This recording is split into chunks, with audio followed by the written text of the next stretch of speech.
cerita dulu bengkel mimpi ini dulu cerita awalnya seperti apa sih? Jadi kalau dulu ini rumah kedua yang saya tempati. Dulu di rumah pertama itu di belakang rumah itu ada tempat lah yang buat aktivitas. Saya memulai semua ini di 2007 kalau nggak salah. Kita nggak punya apa-apa, maksudnya nggak punya modal besar. Kita mulai dari yang kecil. Kita bermimpi dulu sambil dikerjakan. Pelan-pelan di situ karena memang dulu tak pakai aktivitas ya semacam bengkel lah memang di situ. Paling ke rumah karena kan jadi satu rumah ya. Di situ saya memulai semuanya bagaimana sih kalau kita bertani itu mungkin lebih lebih efektif, lebih praktis. Ya gitu pertama. Yang kedua saya melihat potensi pertanian ini masih bagus lah yang dikembangkan. Karena saya memulai dari yang paling kecil untuk ini hampir 5 tahun saya menghabiskan waktu ya. Saya nggak bikin riset karena saya bukan akademis ya. Saya hanya mencoba. Itu aja termasuk pupuk. Bagaimana kita membuat solusi kalau nanti kimia ini nanti akan terus mahal dan sebagainya. Saya hanya mencoba kalau ini tidak bagus ini coba ditambah ini, ditambah itu, ditambah ini. Itu dimulai tahun berapa? 2007 sebetulnya. 2007? Wow. Saya memulai pupuk itu 2007. Saya mulai uji coba pupuk. Kebetulan saya dipercaya oleh satu perusahaan untuk suplai ke sana. Ada jalan. Nah, saya juga kepingin pupuk ini masuk ke masyarakat. Padi organik itu kan bentuk saya uji coba bagaimana kalau media organik sekecil ini bisa menumbuhkan. Akhirnya ke sana. Iya. Akhirnya ke sana saya nyoba, tak tanami sayur bagus. Coba sih nanam padi.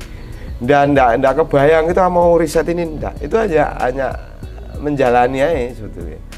Hanya tahun 2016 itu padi kita panen pertama. Hanya 32 titik. Nah, dengan media organik, dengan tambahan air dari kolam, akhirnya padi ini bisa panen 32 lubang. 32 lubang. Dapat berapa kilo itu? Kalau nggak salah waktu itu karena kecil ya, itu satu rumputnya bisa 1 on waktu itu. Wah. Jadi ya saya 32 kilo berarti ya kurang lebih waktu itu. Dari situ akhirnya kita mencoba mengembangkan lebih besar, tapi bukan serta-merta akhirnya jadi. Tetap aja permasalahan itu kan tetap begitu kita bikin kecil bagus, besar ndak hidup. Menarik itu. Ternyata ada tantangan ya. Iya, jadi seperti ini gitu loh. Ada juga kita pelajari masalahnya apa gitu. Akhirnya permasalahannya apa gitu. Akhirnya terus aliran airnya mungkin terlalu panjang. Karena biasanya kan cuma kita timer kan. Iya. Kita timer akhirnya padi itu enggak efektif. Terus medianya juga akhirnya sebagian media ini kita buat fermentasinya kurang. Akhirnya kita tahu di situ. Akhirnya kita ulang terus berkali-kali. Akhirnya 2018 itu sudah stabil, kita bikin konsep, bisa stabil produksinya. Ini kan salah satu lini, maksudnya saya hanya waktu itu padi ini ingin mengenalkan bahwa pupuk organik itu bagus loh gitu, ke masyarakat. Kalau satu cup ini aja bisa menumbuhkan padi dengan baik, ini hanya di cup, di ruang yang di tempat yang tidak terkoneksi dengan tanah. Apalagi kalau pupuk ini taruh tanah akan jadi luar biasa.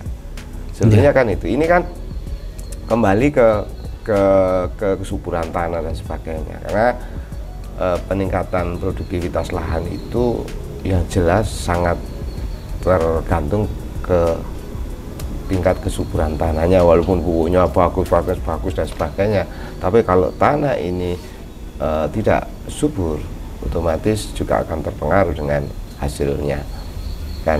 Tanahnya sudah keras, sudah bertahun-tahun ini tanah ini kalau dilihat sudah kronis kan, butuh pupuk organik. Karena butuh pupuk organik itu punya banyak kelebihan walaupun banyak kekurangan, tapi yang jelas karena tidak ada yang sempurna itu dipastikan seperti itu. Tapi kalau digabung dua-duanya akan menjadi sesuatu yang luar biasa.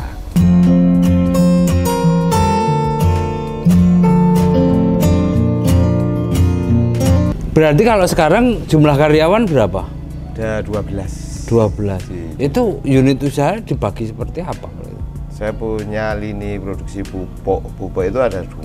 Pupuk itu yang produksi untuk keluar Jawa sendiri, untuk lokal Malang sendiri. Bedanya apa? Di kualitas, harga yang jelas. Karena di keluar Jawa itu pembenam tanah, standarnya di bawah pupuk organik. Karena harganya murah, Mas. Proyek biasa. Oh ya. Nah, kalau yang kita produksi untuk di Malang ini, kita pakai bahan baku utama dari kotoran kambing.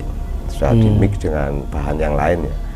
Jadi pupuk itu selain kotoran kambing, saya masih pakai urinnya kelinci, ada tetes pasti ya, di komposernya, ada air cucian beras.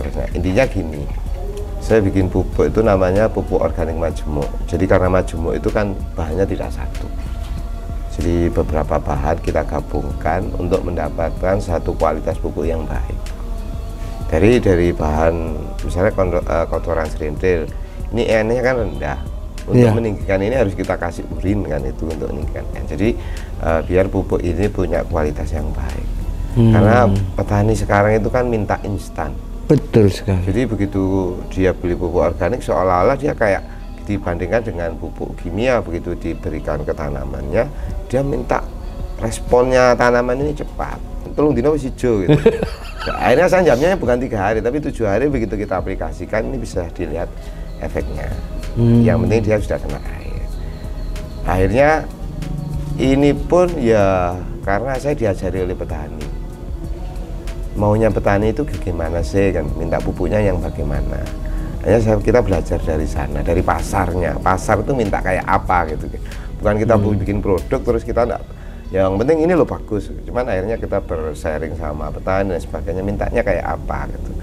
Walaupun harganya misalnya mereka itu minta bagus, murah itu pasti. Semua orang. Akhirnya saya bikin prosesnya itu harus cepat. Orang harus 200 sak per hari. Cepat, harus pakai conveyor dan sebagainya. Itu semua dibangun sendiri, kita bangun sendiri. Hanya kapasitas produksi kita yang untuk lokal ini 200 sak per hari. Produksi hari ini kita distribusikan hari ini. Di sini kosong. Berarti itu untuk cover berapa wilayah itu? Saya hanya beberapa wilayah saja ya, di beberapa mungkin karena ada 5 apa 6 kecamatan saja. Di Kabupaten Malang. Kabupaten Malang. Sebagian di cover teman-teman yang kalau tak bilang mitra enggak ya, ada teman-teman yang ingin bikin misalnya kayak jenengan mau kesini Pak, saya mau bikin produksi pupuk dengan SOP Bengkel Mimpi. Ya mereka harus magang di sini. Setelah magang, mereka belajar, bisa mereka boleh buka sendiri tanpa adanya fee untuk kita, tetapi kita hanya minta SOP kita yang dipakai. Nah, jadi sudah beberapa orang, ada 4 ya yang sudah produksi pakai merek kami, pakai SOP kami, dan kita juga tidak minta apa-apa sama mereka. Itu harus magang, prosesnya berapa lama dan pakai biaya enggak? Oh gratis, jelas biayanya gratis. Proses itu tergantung, paling 1-2 hari aja kan sudah bisa. Yang penting kalau alatnya mereka bisa bikin ya monggo, kalau diminta Pak tolong dibikinkan ya kita bikinkan. Terus pokoknya saya itu ya apa ya, fleksibel lah gitu ya. Karena saya pikir semakin banyak orang yang produksi pupuk dengan kualitas bagus, petani juga akan semakin terbantu. Ketika ngomong produksi pupuk itu kan kaitannya dengan perizinan. Nah, kenapa pupuk organik dan ya bahkan POC itu memang susah untuk bisa berkembang? Karena memang perizinannya kan susah. Ya, gini prosesnya pupuk itu kita tetap harus ada badan usaha. Setelah kita dapat, kita harus ngizin namanya nomor induk perusahaan, terus SIUP dan sebagainya itu ke dinas perizinan. Nah, setelah itu selesai, baru kita ngajukan merek dagang ke Kementerian Hukum dan HAM. Setelah merek dagang ini online. Bayarnya 500.000. Setelah itu baru kita ngajukan ke izin edar. Nah, prosesnya memang sangat rumit. Ya, memang saya standarnya kementerian memang seperti itu. Pertama kita harus ada uji kualitas pupuk ke laboratorium yang ditunjuk kementerian. Kalau sekarang itu yang ditunjuk adalah suku Pindo. Harus suku Pindo, yang lain tidak bisa. Setelah itu lolos, kita harus uji ini ya, efektivitas. Prosesnya seperti itu. Dengan perizinan yang sedemikian rupa itu memang untuk melindungi petani tujuannya. Kita sepakatlah itu bahwa biar tidak ada produsen pupuk nakal, dalam artian kan seperti itu. Tapi dengan rumitnya atau dengan panjangnya proses yang harus dilewati, produsen yang dalam tanda kutip itu modalnya UKM lah, UKM, nah itu belum mampu gitu loh. Itu yang akhirnya jadi, maksud saya, makanan yang notabene masuk ke tubuh kita, yang punya dampak langsung terhadap kesehatan manusia, nyawa manusia, itu izinnya cukup PRT aja bisa dijual loh Pak. Tapi kenapa pupuk itu kok jadi rumit sekali kan begitu? Kita itu diizinkan untuk produksi tanpa harus ada izin edar. Untuk lokal area, hari ini kita belum pernah bermasalah karena saya yang pegang undang-undang. Kalau pupuk ini kita distribusikan, kita produksi di Malang, kita jual di Malang, itu tidak ada masalah. Kecuali kita main keluar, kita harus ada izin edarnya. Berarti cakupannya hanya di kabupaten. Di kabupaten atau mungkin saya kirim ke Blitar aja biasa. Mana saya kirim ke Probolinggo juga tidak ada. Yang penting kita di sisi produksi itu sudah legal. Oh iya. Nah intinya itu kan tinggal izin edar. Karena di undang-undang yang baru itu memang ada seperti aturannya.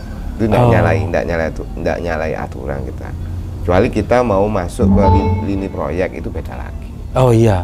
Itu harus punya izin edar. Kita kalau distribusikan ke petani-petani lokal, tidak ada masalah. Kalau kita ngajak, terus hanya sekedar ngajak mereka, otomatis petani ini kan sebetulnya bukan orang sulit diajak maju, enggak. Tapi mereka ini hanya butuh contoh sebetulnya.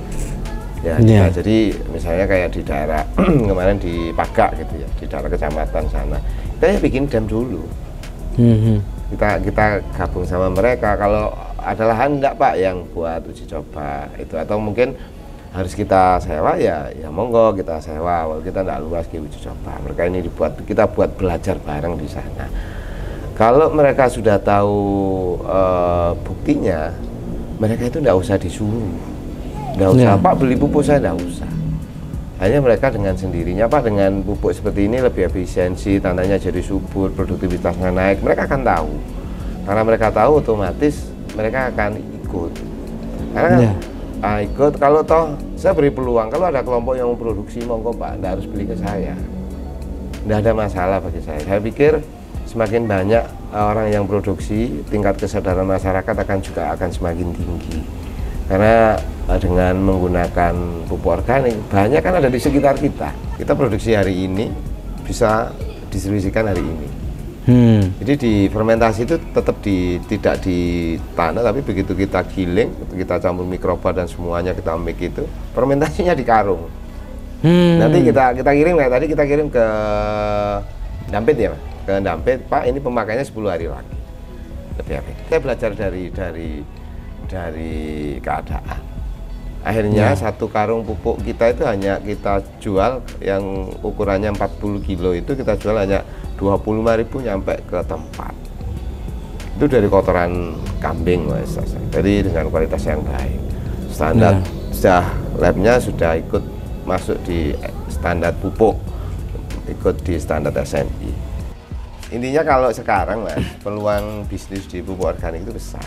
Dengan ya sudah waktunya lah kita ini memberi beralih lah. Kalau toh tidak bisa 100%, ya 25%, 50%, nanti lama-lama kan akan jadi 100%. Jadi saya bukan anti pupuk kimia, bukan. Tapi memberi organik tanah kita akan mengurangi penggunaan pupuk kimia.